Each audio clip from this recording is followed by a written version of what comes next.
All right, well, welcome to another of George MacDonald's Unspoken sermons. His sermon today is going to be over not being anxious about tomorrow, and I think that's something that can apply to pretty much all of us. I want to do something a little bit differently today than I normally do, and that is that I'm going to give you some more context from the verses he's pulling from, because he just gives you a quick little snippet of the verse and leaves some stuff implied in his sermon. So I'm going to give a brief overview of it by reading from Mark 8 and just kind of skimming through it so we can understand where we are. In this chapter, Jesus is surrounded by a crowd as usual, but they haven't eaten, and so he wants to remedy that. He says, "I have compassion for the crowd." And remember that, he has compassion for the crowd. "Because they have been with me now for 3 days and have nothing to eat. If I send them away hungry to their homes, they will faint on the way, and some of them have come from a great distance." So they scrounge up 7 loaves of bread and a few fish, and you know the rest. They all eat plenty and have leftovers. Then it says that immediately he got into the boat with his disciples and went to the district of Dalmanutha. And there the Pharisees came and began to argue with him. He says a few quick words to them, and then it says, "And he left them, and getting into the boat again, he went across to the other side." Now the disciples had forgotten to bring any bread, and they had only 1 loaf with them in the boat. And he cautioned them, saying, "Watch out, beware of the yeast of the Pharisees and the yeast of Herod." They said to one another, "It is because we have no bread." And becoming aware of it, Jesus said to them, "Why are you talking about having no bread? Do you still not perceive or understand? Are your hearts hardened? Do you have eyes and fail to see? Do you have ears and fail to hear? Do you not remember?" And then he asks them, "How many baskets of leftovers did we have after feeding all those thousands of people?" And they remember that quite well. And so he asks them again, "Do you not yet understand?" And that last verse, "Do you not yet understand," is the one that George MacDonald picks up in for his sermon. And the title of today's sermon is "The Cause of Spiritual Stupidity." So that'll be fun. To start the sermon, MacDonald points out that Jesus, having crossed the lake, was met on the other side by certain Pharisees, whose attitude towards him was such that he betook himself again to the boat and recrossed the lake, because they were just there to argue with him. And he says that with this churning in his mind, he decides to warn the disciples against the Pharisees. And to do this, he makes use of a figure, the figure of leavening, to represent a hidden but potent pervading energy. And he says that Jesus used this figure earlier to describe the kingdom of heaven, and now he warns them against the leavening of the Pharisees, and they utterly missed the point. And that is the spiritual stupidity that George MacDonald is going to be investigating today. And he says that the cause of this stupidity is just a lack of confidence in God. Despite having just seen the miracle of feeding the 4,000, they seem to not trust that God can or will care for them.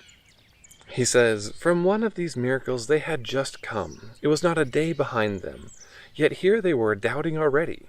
He makes them go over the particulars of the miracles, hardly to refresh their memories, they were tenacious enough of the marvel, but to make their hearts dwell on them, for they had already forgotten, or had failed to see their central revelation, the eternal fact of God's love and care and compassion.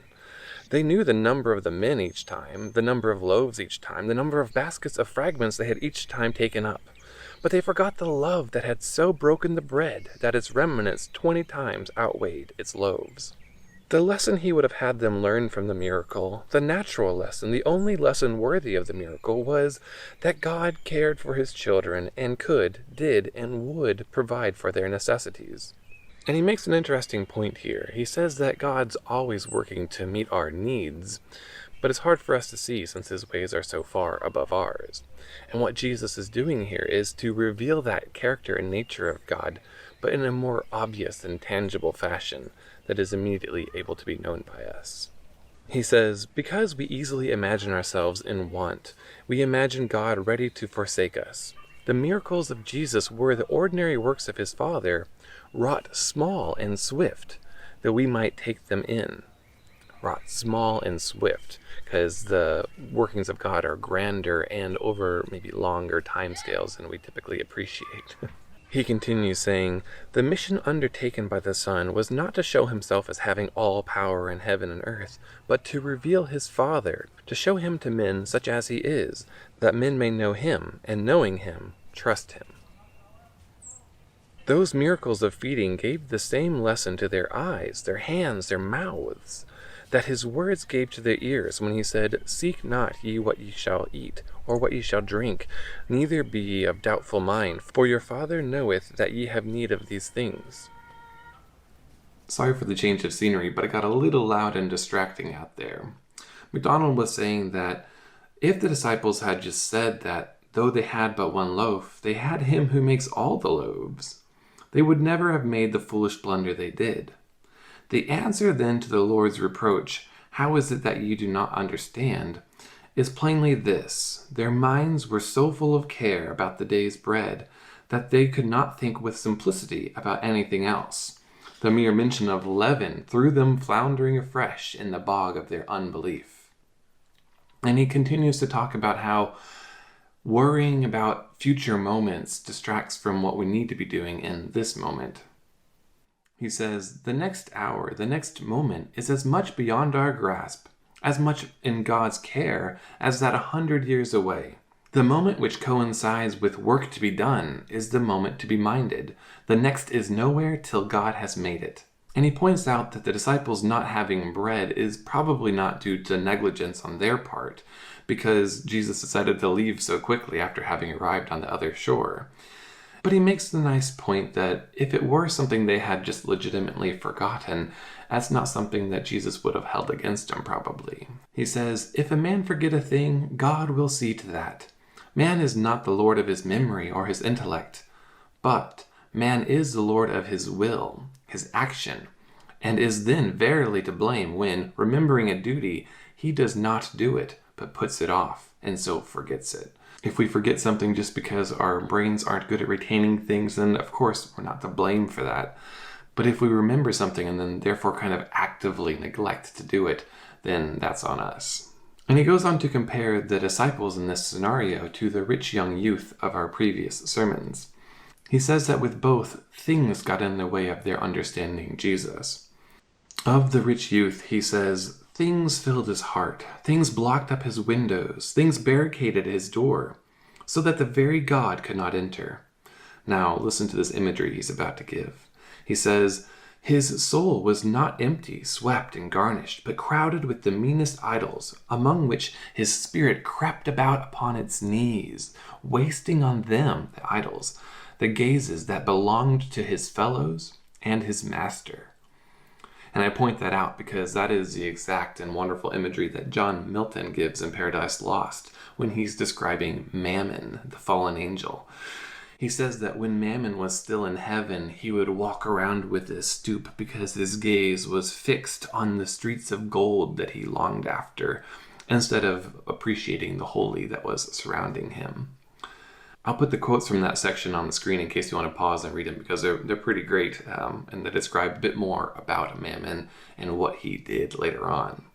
But MacDonald says that the disciples were a little bit better off than the rich youth because they had already given up all they had to follow Jesus. But they still hadn't gotten rid of their pesky dependence upon things. He says that the paltry solitariness of a loaf was enough to hide the Lord from them.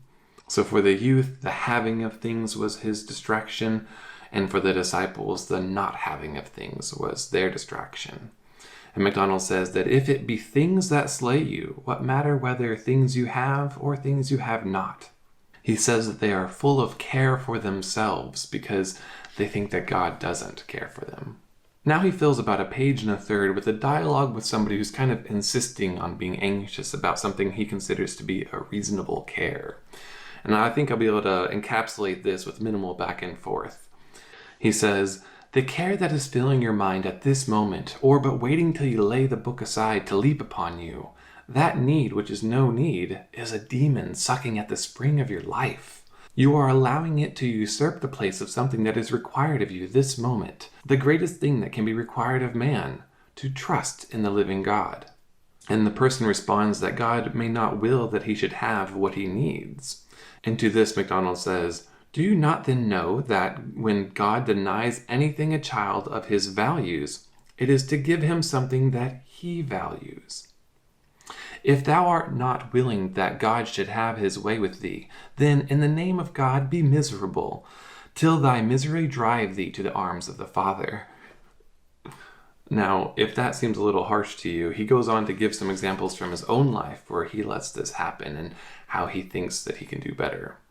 He says, "Let me suggest some possible parallels between ourselves and the disciples maundering over their one loaf, with the bread of life at their side in the boat.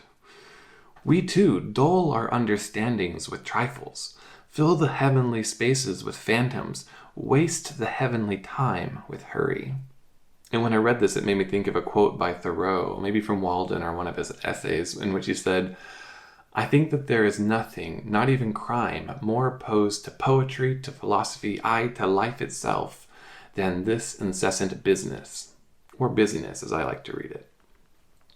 The examples that MacDonald gives here of things that steal away our life are just fretting over small things like losing an idea that you had and forgot to write down, or losing a book that you lent out and don't remember to whom you lent it. Of that he says, "When a book has been borrowed of me and not returned, and I have forgotten the borrower and fret over the missing volume, while there are thousands on my shelf from which the moments thus lost might gather treasure, am I not like the disciples? Am I not a fool whenever loss troubles me more than recovery would gladden? God would have me wise and smile at the trifle. Is it not time I lost a few things when I care for them so unreasonably? This losing of things is the mercy of God. It comes to teach us to let them go." Suddenly I feel compelled to do some spring cleaning. But on the next page he continues by saying, "If you let thought for the morrow, or for the next year, or the next month distress you, if you let the chatter of what is called the public, peering purblind into the sanctuary of motive, annoy you, if you seek or greatly heed the judgment of men, capable or incapable, you set open your windows to the mosquitoes of care, to drown with their buzzing the voice of the eternal."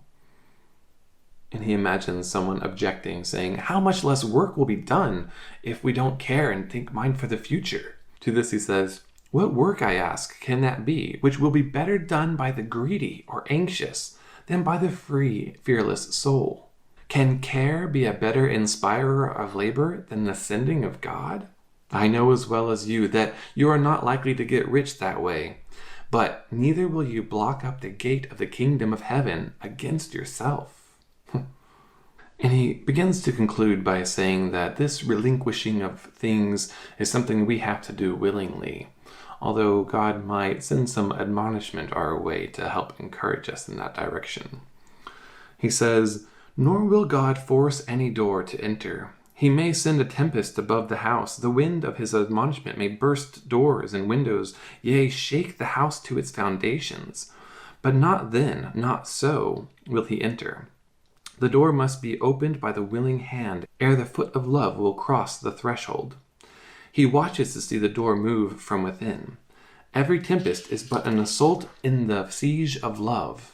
The terror of God is but the other side of his love. It is love outside the house that would be inside. Love that knows the house is no house, only a place until it enter. No home but a tent until the eternal dwell there."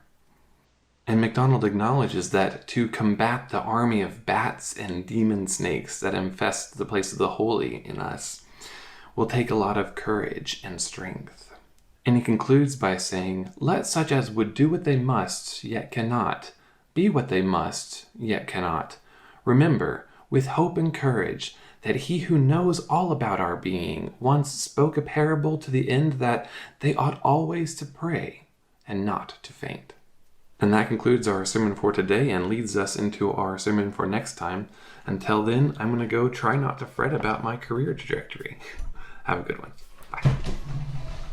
I thought it would take a moment here at the end to say that while I was flipping through the Unspoken Sermons playlist, I noticed that some of my absolute favorite sermons by MacDonald have relatively few views. I'm talking about ones like The Higher Faith, The New Name, and The Temptation in the Wilderness. So if you want to check those out, I'll put them up on the screen here. Also, humorously, some of my least favorite ones have the most views. So I don't know, maybe I'm just a bad judge of the content of the sermons. Anyway, I'll see you next time.